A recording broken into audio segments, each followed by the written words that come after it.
O propósito do sexo segundo a palavra de Deus. Olá, pessoal! Hoje, ao meditarmos na palavra de Deus, vamos tratar de um tema delicado, mas profundamente necessário: o propósito do sexo segundo as Escrituras. Vivemos em um mundo que enxerga o sexo de maneira deturpada. A sociedade, a mídia, a cultura popular e até mesmo o pensamento acadêmico exaltam o sexo como se fosse a maior fonte de prazer e realização da vida humana. Para muitos, ele se tornou uma espécie de Deus moderno, um ídolo diante do qual as pessoas se curvam, sacrificando sua santidade, sua moralidade e até mesmo sua dignidade. Mas será que é isso que Deus planejou quando criou o homem e a mulher? Será que o sexo foi instituído por ele para ser apenas um instrumento de prazer? Ou será que há propósitos mais elevados, mais santos, mais condizentes com a glória do Criador? No vídeo de hoje, falaremos sobre as duas finalidades bíblicas do sexo. A primeira é a procriação. Quando abrimos a Bíblia em Gênesis 1:28, encontramos a primeira ordem dada ao casal humano.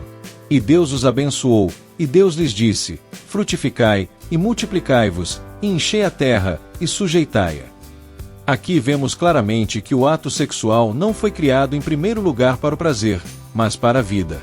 O Senhor, que é o autor da existência, quis compartilhar com o homem e a mulher o privilégio de gerar filhos, de trazer novas vidas ao mundo. O sexo, portanto, é um meio pelo qual a bênção da vida se manifesta. Cada filho gerado é fruto do cumprimento desse mandamento. A família nasce a partir dessa união. O mundo é povoado a partir dessa obediência.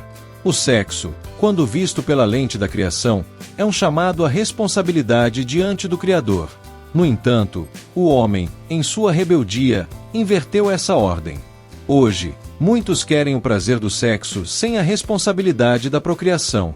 Criaram meios artificiais para eliminar o fruto, para rejeitar o dom da vida, para usar o sexo como brinquedo e não como missão divina. A segunda finalidade do sexo é evitar a imoralidade. Em 1 Coríntios 7, do 2 ao 5, encontramos outra finalidade para o sexo. O apóstolo Paulo, escrevendo aos Coríntios, declara: mas, por causa da fornicação, cada um tem a sua própria mulher, e cada uma tem o seu próprio marido. O marido conceda à esposa o que lhe é devido, e da mesma sorte a esposa ao marido. A mulher não tem poder sobre o seu próprio corpo, mas tem no marido, e também da mesma maneira o marido não tem poder sobre o seu próprio corpo, mas tem na mulher. Não vos priveis um ao outro, senão por consentimento mútuo, por algum tempo, para vos aplicardes ao jejum e à oração, e depois ajuntai-vos outra vez, para que Satanás não vos tente por causa da incontinência. Perceba que Paulo não fala de prazer como objetivo. Primeiramente, deve-se observar que o sexo só deve ser praticado no casamento. Mas, hoje, as coisas se inverteram. Muitos casais não fazem sexo e muitos solteiros se esbaldam em relações sexuais. O objetivo do sexo é para que ambos, homem e mulher, não pequem contra Deus. Se querem fazer, casem. E, se casaram, devem manter frequência neste ato, para que o inimigo não se aproveite da falta de intimidade do casal e os tente, lançando-os na perdição, destruindo, assim, aquilo que Deus instituiu, o casamento.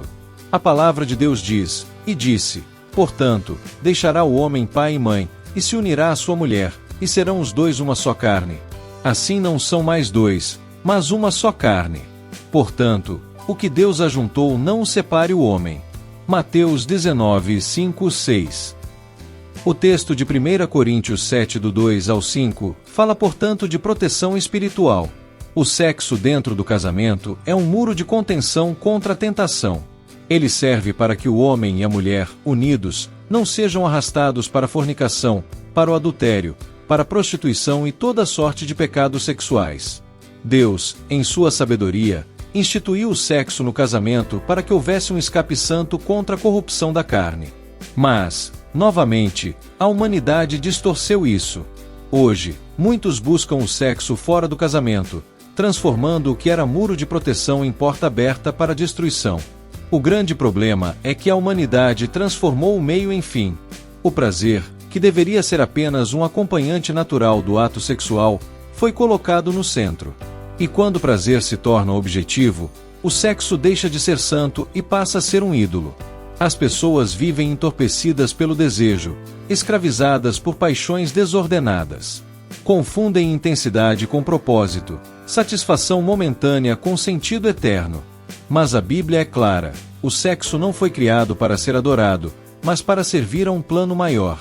O prazer existe, sim, é parte da bondade de Deus. Mas ele é instrumento e não razão. Deus nos dá prazer no sexo para que a união entre marido e mulher seja fortalecida, para que haja alegria no cumprimento de sua ordem. Mas jamais o prazer deve ser visto como meta final. Portanto, irmãos, precisamos corrigir nossa visão. O cristão não pode olhar para o sexo da mesma forma que o mundo olha. Nós não fomos chamados para viver segundo os padrões da carne, mas segundo os padrões do Espírito. O sexo é missão. O sexo é responsabilidade. O sexo é parte do chamado divino para a família e para a santidade. Se a sociedade o trata como diversão, nós, filhos da luz, devemos tratá-lo como serviço a Deus. E aqui está a grande diferença. Quem vive para o prazer será sempre escravo dele, mas quem vive para o propósito de Deus encontra verdadeira liberdade, pois cumpre o que o Senhor estabeleceu desde o princípio. Portanto, não se trata de ter vontade de fazer sexo, mas de obedecer o mandamento de Deus.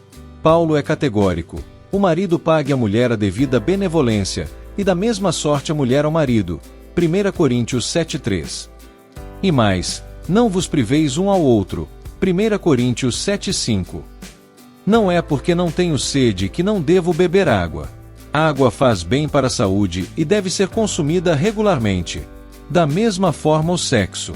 É fundamental a frequência para que haja um casamento saudável. Portanto, em suma, o sexo não é um fim, mas um meio. Um meio para gerar vida, obedecendo ao mandamento do Criador, e um meio para proteger marido e esposa da tentação e do pecado. Quando entendemos isso, deixamos de idolatrar o prazer e passamos a viver em santidade. O prazer não é o centro, Deus é o centro. O sexo não é um ídolo, é uma ferramenta para cumprir o plano do Senhor. Que o Espírito Santo nos ajude a renovar nossa mente, a enxergar o sexo como Deus o vê e a viver não para a satisfação dos nossos desejos, mas para a glória do nosso Criador. Fiquem com Deus.